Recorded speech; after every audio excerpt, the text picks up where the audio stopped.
Jurak Classic Whole Body Tonic is a dietary supplement, not a drug. Therefore, it is useful to affect the structure and/or function of your body in various ways, but it is not intended to and will not cure, mitigate, treat, or prevent any disease. Individual testimonials may not be everyone's experience and do not constitute scientific evidence. Jurak Corporation does not make any drug or treatment claims for its product. Hello, everybody. Everything tonight in the call, folks, is exciting to me. I've listened to it. I've heard it time and time and time again for 20, 30, 40, 50 years, and every time I hear about what this tonic can do for you, for your longevity, for your energy, and that's what it's been doing for years and years and years. And that music, Santorini by Yanni, we used to play that when we had 1,000, 2,000, 3,000 people coming to visit us in our meeting rooms where we were talking about my dad's formula, and he was on stage talking and telling the story. And we used to play that music to introduce everybody and get the evening rolling. And isn't it uplifting, that music? And it's still good, and it still makes your spines tingle, and it makes you feel great about what we're about to talk to you about. And so, yes, we were doing that, and we did it for such a long time, and the people that were helped were just, it was, you couldn't count them anymore. There were so many tens of thousands. And I have to tell you something right now while I think of it. It's another episode, but I'll just stick it in here quickly before I get to my dad's story that I wanted to tell you tonight. We had somewhere about 1989, I think we were doing about $80 or $90 million of business a year. And we were enrolling 10,000 new members every month. And all of a sudden, we had a disaster. We had 5 laboratories manufacturing. No one could keep up. We had to keep adding laboratories, one after the other. I was going nuts trying to get bottles and caps and ingredients, and holy smokes, it was growing so fast. And somewhere along the way, there was some kind of a bug got into the formula somewhere, and we had to stop production, and we had to put everything aside and check all the materials and everything. We had no product for 3 months, not one drop. People were taking their bottle, those that had them, they would take a couple of ounces out, they would mark a line on the outside of the bottle with a marker, and they would mail the bottle to a friend who took a couple ounces out, drew their line and initialed it, and then passed that bottle around. There was thousands of people doing that so they could share with other people what little was left. If you ever heard a story about the 5 loaves and the 2 fishes, or the 2 fishes and the 5 loaves, this is about the way it was, folks. Everybody was sharing it and getting a little bit. 3 months. We had no product. Guess what happened? People kept enrolling. We kept getting 10,000 people a month joining. And after a couple of months, some would call and say, look, if you have no product, can I have my money back? We said, well, sure, but I'd like to keep my place in the line when you have product. I'm sorry, you can't. You have to go at the bottom of the line. Okay, never mind. Keep my money. It was incredible how people wanted my dad's formula. It was doing them so much good, and it was so exciting. So that's just another little anecdote of hundreds, maybe thousands of things that happened all through the years from 1904 when my dad was born until today when we are still saving lives, so to speak. So now, let's get back to the story at hand, which is exactly what I wanted to share with you. My dad had started commercializing this in 1943, and I was, 6 years old, somewhere around there. And, yeah, I was born in 1937, so I was 6 years old. And he was making this stuff in our basement of our house. And people were buying it off the shelf, so to speak. He couldn't produce it fast enough. And people were pulling up in cars and filling their trunk loads, in their trunk, and driving off. Some people came from the United States. We were in Canada, in Quebec City at the time. And during these years, it was coming up close to the end of the war, and my dad was doing research for the war effort.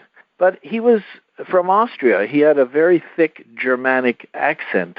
And we were living before we had that house when I was about 4 years old, out in the country. And he had a barn, and he raised pigeons, and he raised Angora rabbits, and he had beehives, and we had gardens and a couple of horses. And I mean, it was a beautiful pastoral type of environment, where he could relax and enjoy the country, and he would go off to do his research for the war effort, drive up to Montreal or to Ottawa, Canada, wherever he was taken to do some research, and then he'd come back home. Well, of course, because he was doing that war effort work, he always had new tires, and no one during the war could get new tires. And he always had plenty of gasoline, and everything was rationed. I remember even those days, everything was rationed. You had a ration book, and you could get a pound of butter a month or whatever it was. I don't remember the numbers. And so much sugar and everything was rationed, and you had a ration book. And gasoline, of course, it was only for the people that really needed it for their work or for the truck drivers to deliver things and so on. And so people were not just driving around willy-nilly like they do today, burning up fuel left, right, and center. And so, but he always had plenty, and he always had new tires. And he, of course, it was obvious. People would say, well, I wonder about him. Then the word started getting around that he was a German spy, and he was using his pigeons to send messages to Germany. Oh, I have to laugh. I mean, holy smokes. These pigeons were made for eating. They weren't made... They were not carrier pigeons. Anyway, how do you get a pigeon to fly from Quebec City to Berlin?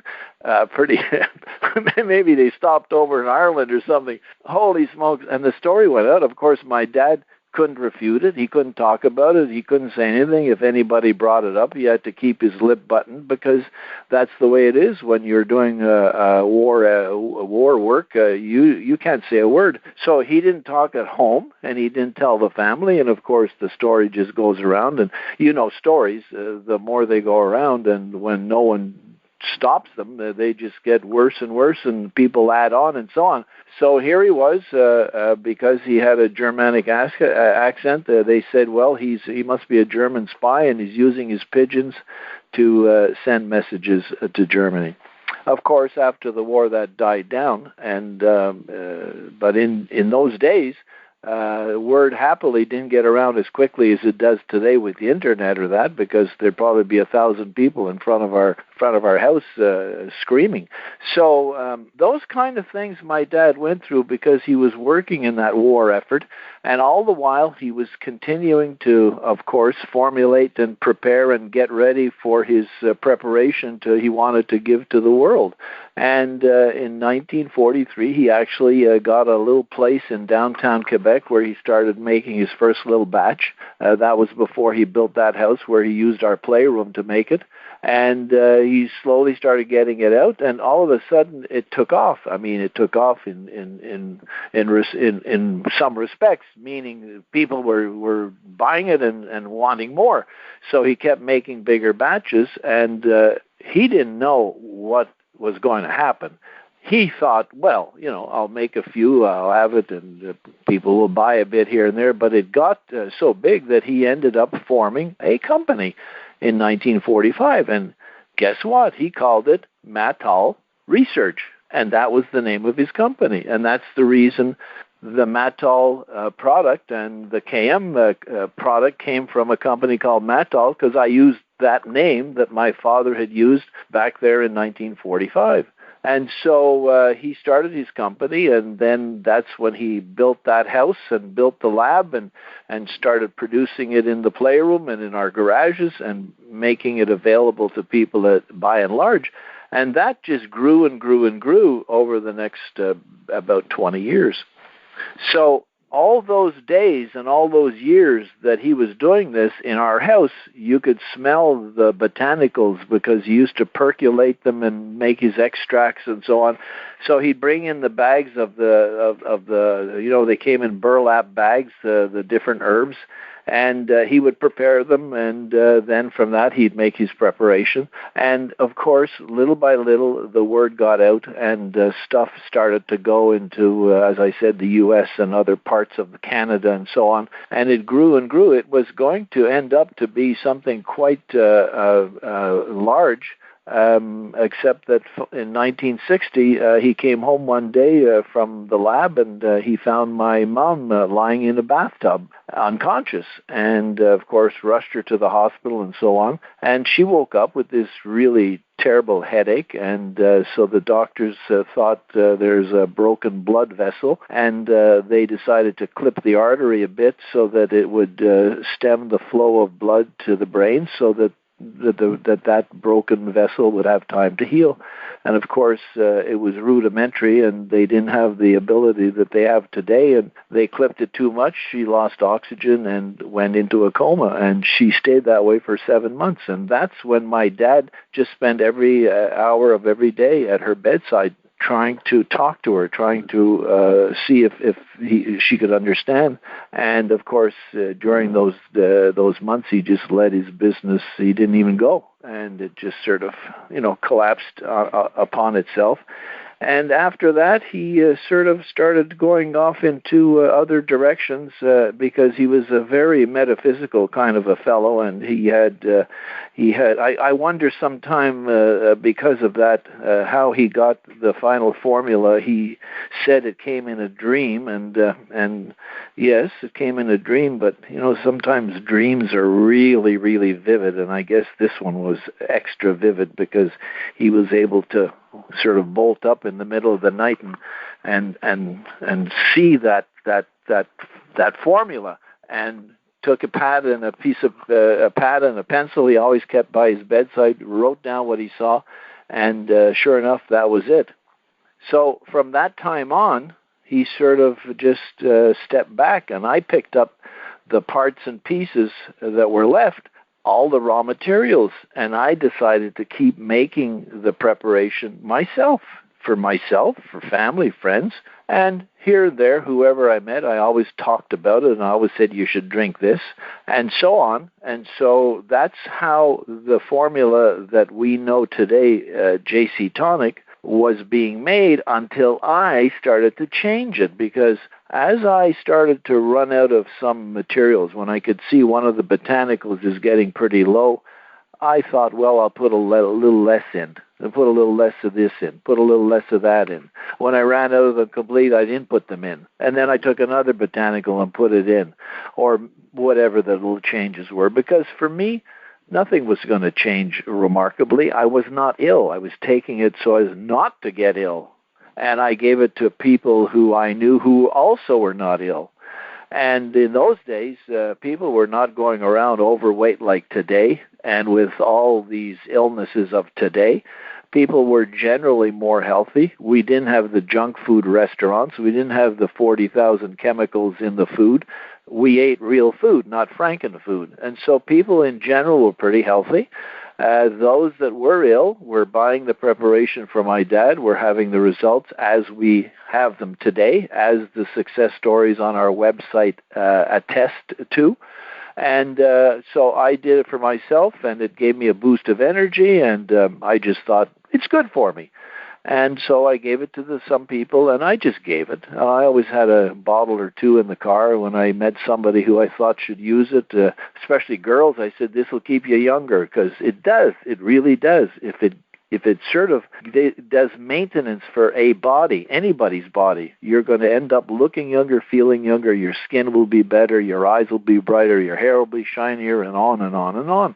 And so that's what I did. And little by little, the formula changed. But it didn't matter for me, so what? And that's the formula that by 1983, when I met this person who said, hey, how come you're 13 years younger than me and you look younger than me? I said, because I'm drinking this preparation. He said, what is it? And I told him the story about how my dad was making it and all the rest of it. And I even had the old labels. It was called Matonol, Matonol. Oh, I have to tell you, I got a phone call from a lady. She actually said that she remembers taking Matonol. Holy cow, I haven't heard from anybody who said that for years. But so that's what my dad called it. And in 1970, as a matter of fact, I had a drugstore friend who said he's going to sell the heck out of it, make him some. So we put it in a 16-ounce bottle with the Matonol label. I just took the labels that I had left for my dad and I slapped them on. And I thought, again, it's going to be one of these things. It may work, it may not. If it does, it'll be a few dozens here, a few dozens there. Like I tried mail order, and again, I had mediocre success in between 1965 and 1970. I tried that. That didn't work. And so I thought, well, if it works, good. If it doesn't. But this fellow said, after I gave him a bottle to try, he said, this is amazing. And he said, I'll sell it. And of course, when I made him about 6 dozens of those 16-ounce bottles, and he put them on the shelf, and 2 weeks later, I thought he's ready to buy a carload. I said, so, what's up? How many do you want? He said, Anthony, I didn't realize. He said, this is really good, but you have to tell people what it is, how it works, and get them to take it. And he said, I just don't have the time. I do my prescriptions. I got my bookkeeping. I have my buying. He says, I'm all over the place. I just don't have the time to spend. He said, the couple of people I did sell, I spent the time. They bought it, and they reported back that they had tremendous results. And that was a drugstore in downtown Montreal in a hotel. So most of these customers were travelers. So they would travel, they came, and he would talk to them. They'd leave with a bottle or two, and so he sold a few bottles. But he really said, look, I gave some bottles away, and he said, I only sold a couple of them, and I don't have the time. So that was the end of that. He said, do you want to take it back? I said, yeah, sure, I'll take it back. And that was the end of that one.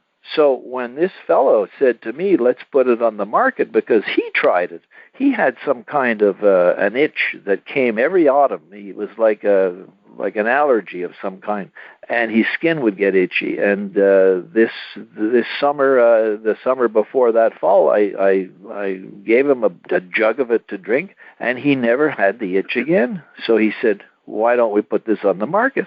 I said, well, great. But I've tried it, and I said it's not going to work. So when he said MLM, network marketing, and neither of us knew, we didn't have a clue what it was, except that I realized it was what my dad used to do. He used to actually have meetings, have presentations. There were distributors, and we have pictures of him at those meetings and those presentations in the 40s and 50s, some of which I've already sent out in a couple of emails. There were exactly what we thought of doing was what he was doing. So I thought, well, maybe, but we still didn't understand what a compensation plan was and so on. But we did it anyway. But I was sure in my heart of hearts that we would not be in business for more than a month, because we would make it, we would sell a couple of bottles, and it would be like all the other things I tried, it would go nowhere. And lo and behold, even though we didn't have a clue what we were doing, we took another company's compensation plan. Wherever it said Herbalife, we put Matol, and we used it as the compensation plan. We didn't know how to explain it, so we hired a Herbalife distributor to come into our meetings, imagine, to explain the comp plan. He'd come in, explain, and leave. People said, who is he? We said, it's just nothing. Whatever we said. I don't know how we got by that one. We said, he's busy. So here's how we're doing this business. And I was sure, doing it that way, not knowing what we're doing, not understanding a compensation plan, we're going to be out of business. Well, the first year we did about, $600,000 of business. And the next year we did 3 times that. And then people in the U.S. were starting to, Canadians were smuggling it into the U.S. So it was being smuggled to such a large extent that the Border Patrol in the U.S. put an import alert, and they started seizing this product as people were bringing it into the country. Oh my good Lord, we didn't know what we were doing. We really didn't. I said, that's the end. Now it's really the end. So I went down to Washington to the Food and Drug. I didn't know what else to do. So I went with my partner. We got on the plane. He says, what are you going to tell them? I said, I don't know. I said, the guy we've been dealing with at the Food and Drug slams the phone on me every time I try and call him. He won't even take my call. So I go down in Washington. We find the building where this fellow is, and we ask the information where his office is. They said it's down that hall.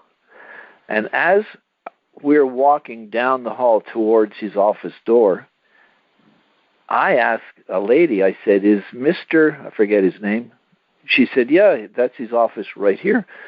So I knocked on the door. He said, come in. I opened the door. I said, I'm Anthony Jurak from. He said, get out of here. He didn't even want to let me in. Anyway, he would not see me. He said, out. So we're leaving the building, and we're thinking of taking the plane back to Montreal and deciding what to do next. And I said, hold on a second. Wait right here. So he waited in the parking lot with the car. I went back in. I walked up, walked down the hall. As I'm walking back towards where I was going to go and knock on his door again, I see a sign says Assistant Director of the FDA. So I said, hey, why not? So in I go. There is this lady. She must have been, I don't know, maybe, she had gray hair. She was maybe in her 60s. Just the sweetest woman sitting there like an angel. And I said, ma'am, do you think I can see the director? She said, well, he's just down the hall. He'll be back in a minute if you'd like to wait. I said, I sure would. Well, she said, come on in. You can wait in his office.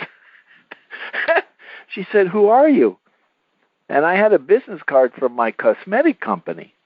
And I said, I'm Anthony Jurak. I have a cosmetic company, and we're doing a food supplement. And I wanted to ask something, how to get it in the U.S. She said, he's the perfect person. So I get in. The fellow walks in. He says, oh, hello there, Anthony. My name is.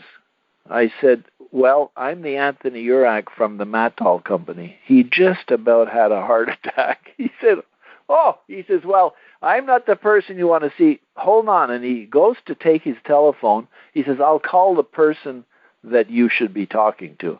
I said, can you just not make the phone call yet and hear me out for 1 minute? He said, okay. He says, we like our Canadian friends. I said, and I told him the story. So he looked at me and he said, you've been doing the wrong thing all along. He said, you have a food supplement. You've been talking to the drug department. Of course they're not going to talk to you. Of course you have an import alert because they think it's a drug. It's not. It's a food supplement. Well, I said, what do I do? He says, change the name and send in the paperwork and you'll be fine. I said, thank you very much. Goodbye. And out I go. Went down, my partner's waiting. He was biting his fingernails. What happened? I said, we just have to change the name and reapply. We're all set. Going home on the plane, we're saying, so what are we going to call it? And we thought, well, it's a potassium mineral supplement is how we were selling it. So let's call it Potassium K. That's what the K is for. And M for Mattol. So we're still in business. Folks, this story has so many twists and turns of this nature and others as we went through. But it all boils down to the same thing. Finally, we had such tremendous success with my father's formula, and that's what we're doing today. We have to get this known around the world. That means we need all of you to jump in and join us on It's a Health Crusade. This is not just a business. It's a health crusade. Look at the terrible health of this country alone, let alone many other countries. But let's just talk about this country. The health is terrible. You know from your experiences, your family, your friends, people, the horror stories you've heard. I hear them all day long because I talk to people all day long. And it's just really terrible. So how do you do it? Well, you do it by really paying it forward. If you've had success with this, please pay it forward. And I have a nice surprise for you tonight, because this lady, Carmela, actually met my dad back there when we started that Mattol journey in the 1980s. I'm not sure exactly when, but I will let her tell her story.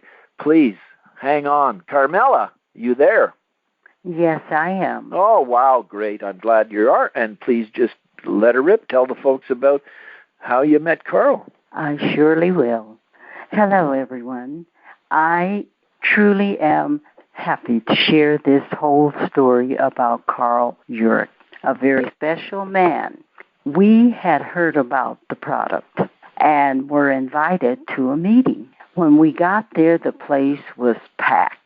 And Carl got up and talked, and some others got up and talked. I think there were 2 other people and all. And afterwards, Carl came down in the audience, and he shook hands with people and talked with them. And my husband and I were 2 of the people he talked with. After we talked for a little bit about the product, and he was very pleasant to talk with about it, and of course very knowledgeable. And after we had done that, I got 2 very definite impressions about this special man. 1, I felt he was a genius, and I still do. And 2, I loved the way he seemed to be caring about people and wanting to help them.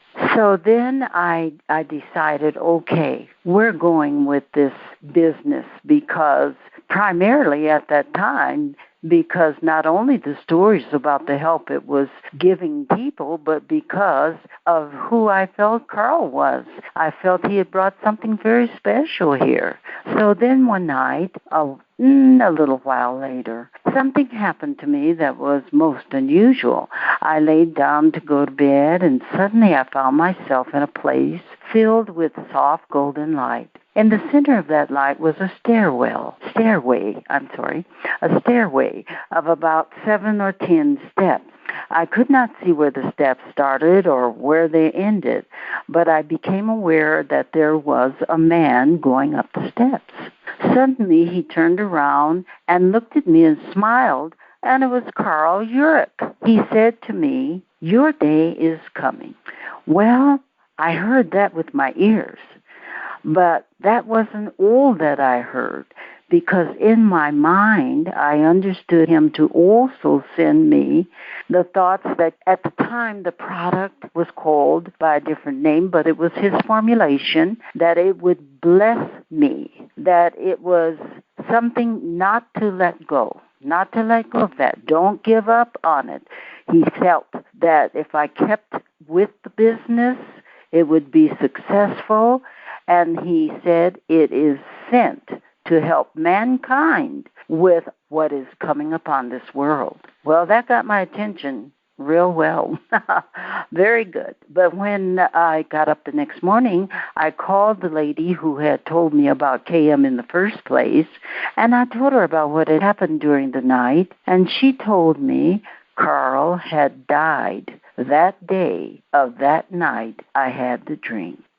All I can say to each and every one of you, those of you who are using it, those of you who are considering using it, the formulation is very special, from a very special gentleman that I feel brought this gift to earth to help us all, to help mankind.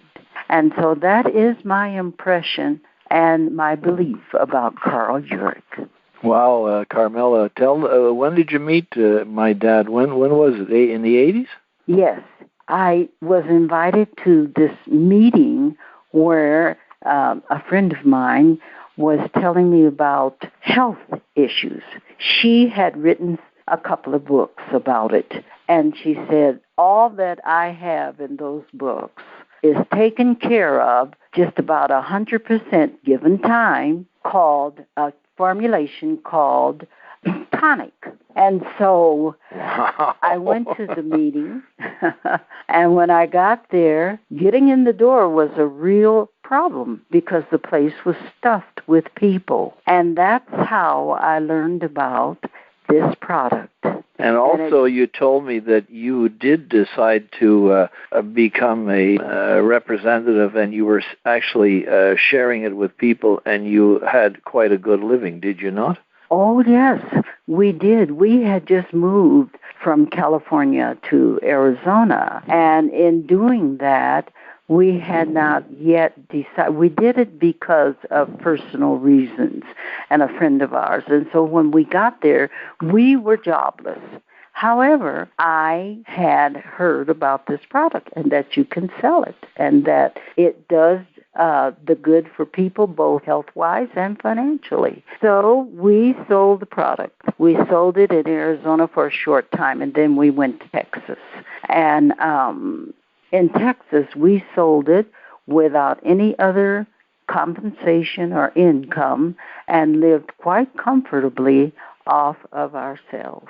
So, and that is that is exactly what every single living soul can do. There was a call a week or two ago. We had a lady, Esther Franco. She told the folks on this call that the first day in Dallas she sold 144 bottles, for Pete's sake. Oh wow! Yeah, this is doable for everyone on the call listening, and what makes it even better from Carmela's point of view and just about all of our point of view is that while you're doing this and making a living, you are saving another life because it actually saves lives. And I guess you saw a lot of that too, Carmela, over the years. Yes, I did. And one in particular that I always remember, he was dying of cancer, and the doctors had told him that there was nothing more they could do for him. Well, he heard about the product, and he went after it with gusto.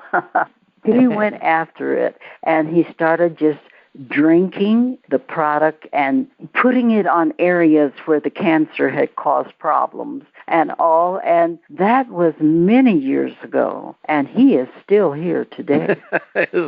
I love those stories. They're great. Well, Carmela, I appreciate you coming on to share that. The most amazing thing is that we seem to be reliving it. My dad started this venture, this saga, when he did his first presentation there in 1984. He was in his 80th year. I think it's time to do it all over again. So that what you lived through is happening again, and people today will be just joining us now, and in 30 or 40 years we'll be talking about it still. Well, why will we be talking about it still? Because those who drink of this fountain of youth actually do stay younger, longer, with less problems. Yeah. So, Carmela, I appreciate it. Thanks so very much for being here. And folks, another little snippet of the Carl Jurak saga. There are so many more. Next week I'll come up with a couple of new gems. Well, folks, next week I think maybe we have another remarkable success story. Just to make sure that you all know, especially all you new folks on the line, the offer we made a few weeks ago was that if you contribute your success story to this call, and don't worry if you can't do it on a Sunday night, we can pre-record it. We can do whatever works to get your story out to the folks out there. You get a free bottle of JC Tonic, and all you need to do is give us a call on the 800 number, leave a message, tell us you want to do your story, and we'll get back with you, and we'll set it all up. So, paying it forward, that's the key. Now, a lot of the story that I talked about tonight, the history, had to do with what was going on 30 years ago. The thing that has not changed, other than there are more, is that people are still ill in this country. It's not as bad as it was not as bad 30 years ago as it is now. There's just more people that are ill with more illnesses, taking more medication, and still nothing is happening. Yes, people live longer because those medications keep them kind of propped up. But everybody I talk to who's on all those medications is not a happy camper. They are uncomfortable, they don't sleep properly, they don't poop, they don't digest, there are all kinds of side effects. they're still alive. I mean, like they're still on this earth, in this world, but they're not very happy. And so what you want to do is grow old gracefully and happy. And you can do it by just sharing a few bottles here and there. You don't have to do it like Carmela or like Esther did when she talked about, getting 144 bottles out in one day. But if you can do it, great. But you don't have to. You can get your immediate family, your immediate friends. We have so many different tools for you to use. There is a training how you can use your email contact list to begin with. The first thing, your email contact list. We can tell you exactly how to proceed. It's called Training 101. Call us. We'll do it for you. We'll do a personal training. Oh, by the way, while I'm thinking about things in general, in the presentation tonight, I mentioned that my partner in the other company had remarked to me how much younger you look. And I said that I was 13 years younger. It wasn't that. I was 13 years older, but I looked 13 years younger. So that's 25, 26 years difference. And you could basically consider that as fact.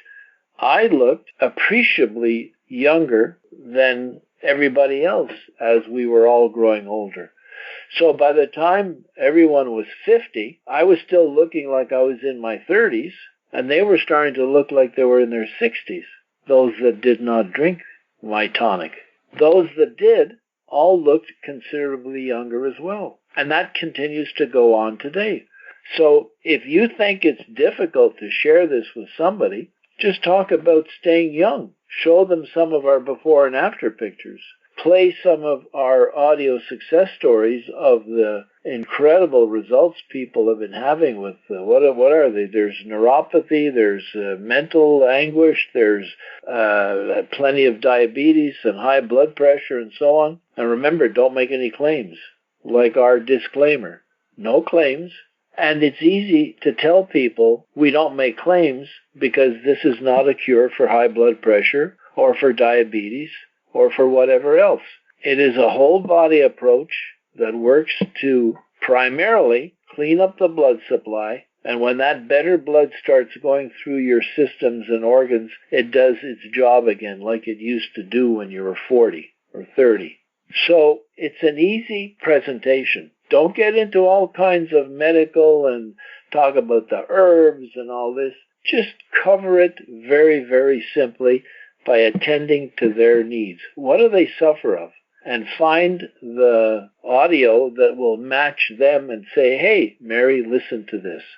So we have that offer, which is bring people to this call and get a free bottle. We also announced recently that there are a couple of auto ship opportunities. Those of you who are buying, and we go through through our database, and there are a lot of people that buy a bottle or two every 1 or 2 months. Well, we have an auto ship program now. You can get 3 bottles for $150. And so if you're going to buy a bottle or 2 every couple of months or every month, you should be looking at that. So call us and we can explain all that in detail. Or call your sponsor, your upline, and they'll explain it to you. So I will not continue tonight because it's already been a long call, and I want you to be fresh for next Sunday. We have a really, really great, another remarkable success story, and then the week after we're going to do episode 5 and continue with some more good, fun stuff about the history. Okay? So once again, thanks so much for being on the call. Bring everybody you possibly can to the call. Let them hear how this product has continued all these years. And it's still going, and still going strong.